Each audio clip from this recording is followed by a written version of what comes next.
Bonjour à tous, donc aujourd'hui je vous dirais on va vous faire une petite présentation un petit peu des soies, démystifier un petit peu justement là, les différences de profil, quoi utiliser, quoi acheter en fonction de vos besoins. Donc la soie c'est vraiment peut-être la partie la plus importante de votre kit. Donc je vous dirais c'est ça qui va vraiment faire la performance de votre lancer. Bien avant votre canne, c'est toujours la soie qui va être à prioriser. Donc en fonction des espèces que vous allez vouloir faire, en fonction des techniques de pêche, des conditions dans lesquelles vous allez utiliser, la soie va vraiment avoir une énorme influence. Donc je vous dirais, la soie parfaite pour tout faire, malheureusement, ça n'existe pas. Donc c'est sûr que des fois de bien identifier dans quelles conditions vous allez pêcher, puis avec quel genre de mouche, quelle grosseur de mouche vous allez pêcher, ça va être très important. Donc par exemple, pour vous expliquer un petit peu rapidement l'histoire des profils de soie. Donc en fait, quand on parle des profils de soie, c'est vraiment la forme de la tête, la partie qui a le poids, si vous voulez, à l'avant. Donc vu que maintenant 98-99% des soies qu'on va vendre, je vous dirais, sont des weight forward, le WF, en fait, c'est ça que ça signifie, le poids vers l'avant. Donc en fait, en fonction de comment est réparti le poids sur votre profil de la soie, la longueur sur laquelle la longueur de la tête aussi va faire en fait que ça va être fait pour telle ou telle utilisation. Donc là par exemple, vous voyez, on a deux soies qui sont vraiment opposées. Donc on a un ancien modèle, mais parce que je vous dirais la soie était vraiment très délicate, donc je l'ai gardé pour ça. La boîte de la Trout LT par exemple de Rio, qui était une soie ultra délicate avec une pointe très fine. Donc vous voyez par exemple, on peut voir sur le dessin en bas, parce que l'autre en haut c'est la double taper, mais sur le dessin en bas on voit que la pointe est vraiment très longue, très allongée. Donc une tête de mémoire c'était 40, ouais, vous voyez 47 pieds, donc c'est des têtes qui étaient quand même très longues. Donc ça, l'avantage de ces soies là, c'est qu'on va vraiment avoir un dépôt qui va être très délicat, avoir vraiment le moins de bruit sur l'eau quand le dépôt va se faire. Donc par contre, l'inconvénient d'une soie comme ça, c'est que la soie aura aucune capacité à lancer des grosses mouches. De quoi de volumineux ou de quoi de très lourd, ça va être très compliqué, parce que justement le poids va être un peu plus sur l'arrière de la tête. Donc on n'aura pas du tout de transfert d'énergie avec des grosses mouches qui va pouvoir se faire. Même si on raccourcit le bas de ligne, il y aura quand même des limites. À l'inverse, si on prend une soie par exemple comme la Tropical Outbound Short, la Outbound Short par exemple de Rio, qui est une soie à l'inverse très agressive, beaucoup plus lourde, avec une tête qui est beaucoup plus courte. Là on a 30 pieds de tête, puis le poids est surtout à l'avant. Donc là on a une soie qui est pas du tout les délicate, qui est complètement à l'inverse de celle-ci, qui est très rough sur l'eau. Donc pour la discrétion des lancers, on repassera. Par contre, c'est des soies qui vont vous permettre de lancer des très grosses mouches, lancer dans le vent dans les conditions vraiment difficiles. Ça va être ce genre de soie-là à privilégier. Donc, comme je vous dis, de vraiment être capable de visualiser un petit peu quel genre de pêche vous allez faire, ça va être primordial pour être capable de voir quel genre de soie serait l'idéal pour vos techniques de pêche. Après, c'est sûr qu'on a des soies, par exemple, un petit peu comme Rio Grande, MPX de chez Scientific Angler. On a des soies qui sont avec une tête, je vous dirais, d'une longueur assez standard au niveau de la longueur de la tête, une quarantaine de pieds, c'est pas mal le standard. Avec un poids qui est quand même un petit peu plus vers l'avant, mais on est très loin du poids, par exemple, d'une Outbound Short. Ça va être des soies qui vont être très polyvalentes, très passe-partout, très adaptées aussi à des débutants. Quelqu'un qui commence, donc ça, je vous dirais, c'est vraiment des soies qui sont, par exemple, parfaites pour faire un petit peu de tout. Donc, qu'on vend beaucoup, qui sont très agréables à utiliser, puis que ce soit pour un lanceur complètement débutant ou même confirmé, c'est quand même des soies qui sont très pratiques. Donc après, on peut même avoir de quoi qui va être encore plus facile à lancer avec des têtes beaucoup plus courtes. La belette, je vous dirais, qui est une de nos soies qu'on vend beaucoup. Ça, par exemple, c'est des soies qui sont très faciles à lancer, parce que c'est des soies qui sont conçues pour être lancées dans le vent, tout ça. Donc, par exemple, les débutants, souvent, vont adorer cette soie-là, parce que justement, on a l'impression que ça sort tout de suite, on est tout de suite capable d'aller chercher des bonnes distances avec cette soie-là. Le problème, c'est que souvent, c'est des soies, vu la longueur de la tête, le fait que le poids soit quand même la pointe, si vous voulez, que vous allez avoir ici, les quelques premiers pieds de la soie vont être quand même très courts. Donc c'est pas des soies qui sont super discrètes, puis souvent, c'est des soies où oui, ça va vous permettre de lancer facilement, mais c'est pas des soies qui vont être délicates, qui vont vous permettre de facilement progresser après par la suite. Donc, belette de guideline, par exemple, c'est une soie qui va être pratique pour faire du lancer roulé, lancer des grosses mouches quand même. ou pour quelqu'un qui débute, je vous dirais c'est la soie qui est peut-être parfait pour ça. Mais après, des fois, d'avoir de quoi d'un petit peu plus allongé, des profils un petit peu plus longs, ça va vous augmenter en fait le contrôle dans votre lancer. Donc on peut trouver de quoi qui va être, quand vous allez évoluer au niveau de votre technique de lancer, qui va être des fois peut-être mieux. Donc justement, l'intérêt d'avoir par exemple une tête plus ou moins longue, je vous dirais par exemple, vous voyez la anadrome qui est un petit peu comme tout ce qu'on va retrouver comme soie en fait qui sont spécifiquement faites pour le saumon ou les pêches en grande rivière, des poissons migrateurs. Souvent vous allez avoir une tête qui va être très longue, souvent au-dessus de 50 pieds. Donc ça, le gros avantage, en fait, c'est d'avoir un bon contrôle de votre soie dans les courants. Donc quand vous allez vouloir amender votre soie, donc la faire remonter vers le haut ou vers le bas pour augmenter ou faire diminuer justement la vitesse de votre dérive, avec une soie de ce type-là, vous allez pouvoir le faire. Parce que vous n'aurez pas un boulet qui sera très loin de votre canne, et après une partie très fine qui sera trop fine, justement pas assez de poids pour faire remonter votre running line. Donc une tête comme ça, je vous dirais, l'avantage c'est que ça s'amende super bien. C'est des soies qui sont vraiment conçues pour ça. Puis on va pouvoir aussi les arracher facilement avec une bonne distance de soie de sortie. Alors qu'une soie à l'inverse que je vous montrais, vu que la tête fait 30 pieds,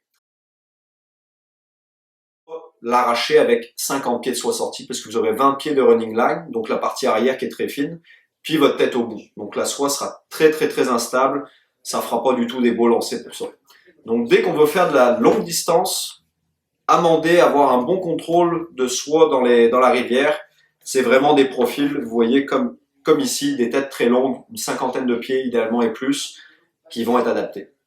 Donc après c'est pareil, on a des soies qui, malgré le fait par exemple une Adadro c'est quand même très lourd comme soie, c'est pas des soies qui sont forcément faites pour lancer des très grosses mouches. Donc c'est toujours de trouver le compromis, je vous dirais, qui va être important en fonction des tailles de mouches que vous allez lancer, des conditions, des espèces visées. Donc je vous dirais, ça c'est pour ça que de bien connaître un petit peu vos besoins, ça va être vraiment important pour choisir la soie adaptée.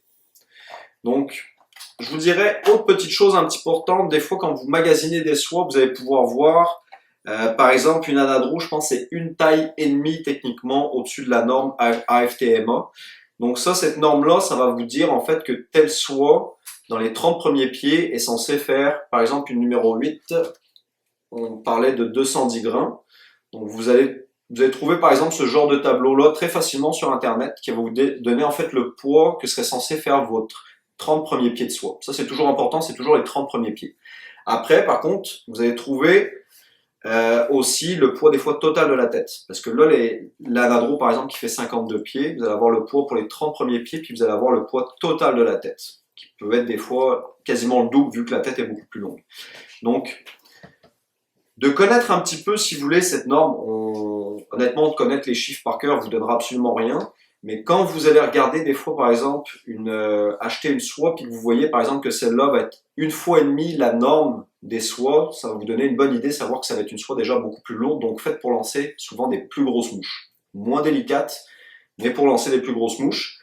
À l'inverse, on va avoir des fois des soies qui peuvent être un peu plus légères que la norme, mais ça c'est de plus en plus rare. Je vous dirais à l'inverse, on est beaucoup plus lourd même maintenant que la norme, pour charger plus rapidement les cannes. Des cannes qui sont de plus en plus raides, tout ça. Donc ça, je vous disais, important de connaître que c'est souvent le poids pour les 30 premiers pieds. Puis en fait, ça va être capable de vous donner une bonne idée si justement vous cherchez une soie, par exemple, pour le brochet et le masquis. Les soies pour lancer des très grosses mouches, souvent, sont beaucoup plus lourdes que la norme AFTMA. Donc, parce que plus on est des soies qui sont pesantes, plus on a une capacité de lancer des mouches beaucoup plus volumineuses ou plus lourdes. Donc c'est pour ça que dès qu'on pêche le brochet, souvent on va être avec des 9, des 10, le musky des mêmes, des fois des 11, des 12, pour être capable de lancer des très grosses mouches. Donc je vous dirais ça fait un petit peu le tour des soies flottantes au niveau des informations. Après, faut pas oublier, puis des fois souvent quelqu'un qui commence vont penser que pêche à la mouche est uniquement de la petite pêche pour la truite avec des soies flottantes. On a aussi des soies, mettons, vous voyez, avec des bouts calants, par exemple, comme celle-là. Donc souvent, on va avoir des soies qui sont plus conçues quand même pour lancer des mouches assez grosses, des streamers. On peut lancer après des noyés, des petites nymphes aussi avec. Mais souvent, c'est des profils qui sont faits quand même plus pour lancer des streamers. Donc par exemple, vous voyez, là j'ai la Rio, la Streamer Tip. On peut avoir par exemple, vous voyez aussi la Sonar Titan, la Sim Tip. Donc toutes ces soies-là sont vraiment conçues, ont le même poids techniquement qu'une soie flottante. Donc c'est des soies qui sont vraiment conçues pour être lancées. L'avantage, c'est qu'en ayant votre bout calant intégré, bah, ça se lance aussi bien, je vous dirais, qu'une soie flottante. Donc la seule chose, c'est que si par exemple, vous ne pourrez pas l'arracher avec 30-40 pieds de sortie parce que votre partie qui est rendue peut-être 4-5 pieds sur la surface va être très dure à sortir de l'eau. Donc souvent, il va falloir que vous rentriez un petit peu plus de soie pour être capable de charger votre canne puis de partir votre lancer. Mais c'est des soies, une fois qu'ils sont dans les airs, qui se lancent super bien.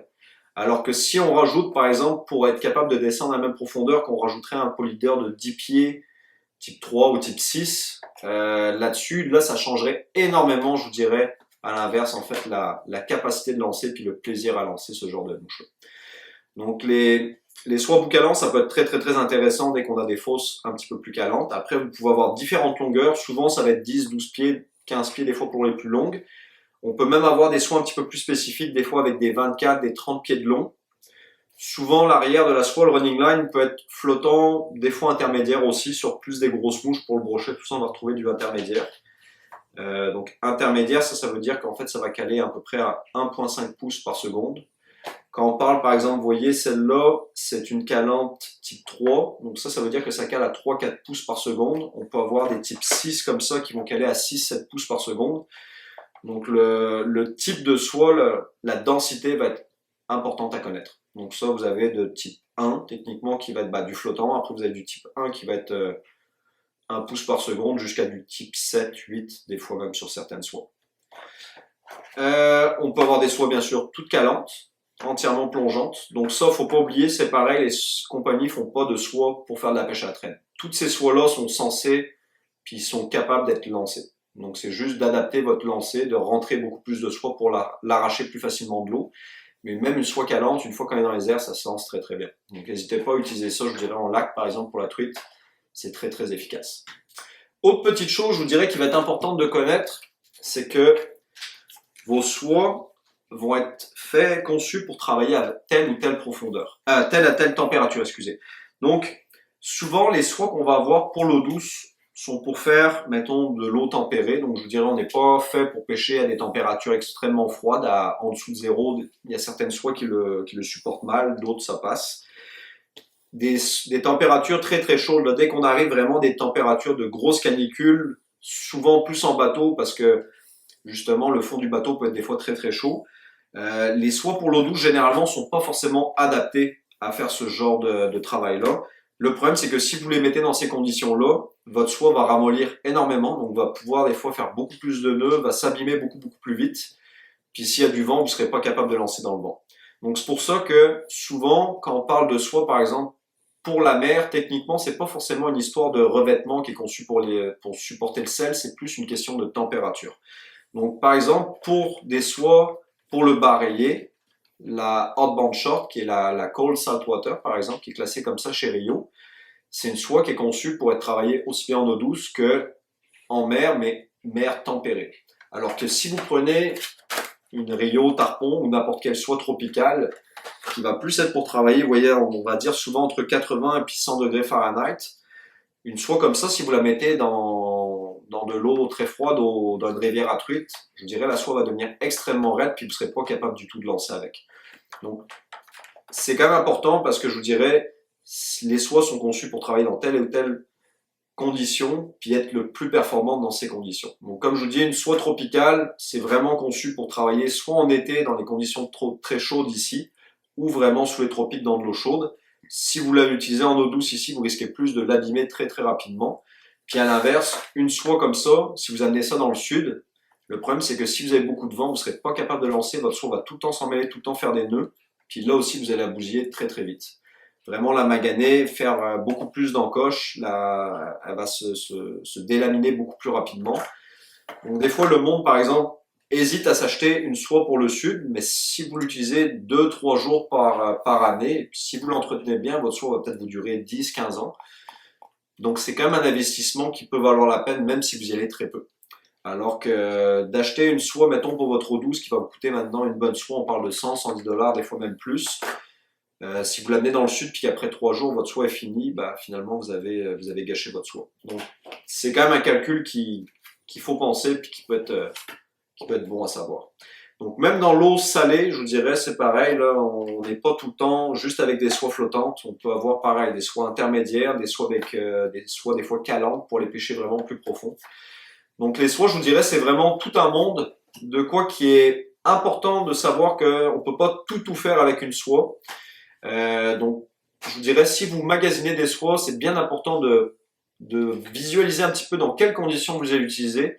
Puis surtout, je vous dirais, achetez ça dans des magasins spécialisés où ils vont savoir quel type de soie vous vendre pour quel type de pêche vous allez faire. Donc, merci à tous, puis bonne journée.